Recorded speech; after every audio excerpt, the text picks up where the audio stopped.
Këshilli Bashkiak i Gjirokastrës zhvilloi mbledhjen e radhës ku diskutuan dhe miratuan një sër çështjesh me rëndësi për administrimin vendor dhe mbështetjen e shtresave në nevojë. Në fokus ishin gjithashtu ndihma ekonomike për familjet në nevojë, subvencionet e qiras, si dhe çështje të tjera me karakter social dhe financiar. Për përfitimet që ka effektuar Bashkia Gjirokastër për performancën e punës gjatë përhatimet e planit strategjik për vitin 2025.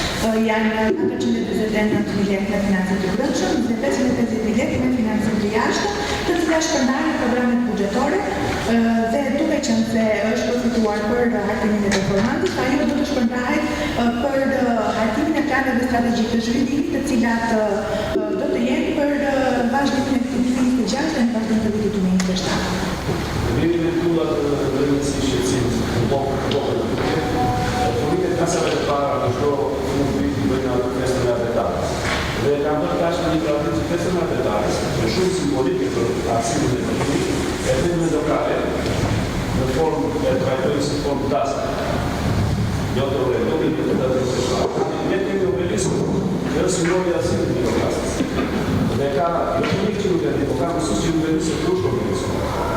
Që unë propozoj që drejtorisë arsimit, ja propozoj për një kërkesë, jo shpërndaj shkollat e gjithës apetarës dhe vetëm Ishtë një problem, po të dalë është në gjesë të shtatori, në orën 5:26, më shumë ka qenë se sa që njerëz. Alarmant edhe për turistat, edhe për qytetarët, edhe rrezik për njerëzit. Si material trajtohet, nuk je për zgjidhje, vajtëm disa mandate ka një ndërëm si shqetësim. Ky është problem që duhet zgjidhur se s'ka. Në përfundim, Këshilli Bashkiak trajtoi edhe kërkesat e qytetarëve duke theksuar rëndësinë e komunikimit dhe adresimit të problematikave të komunitetit në nivel vendor.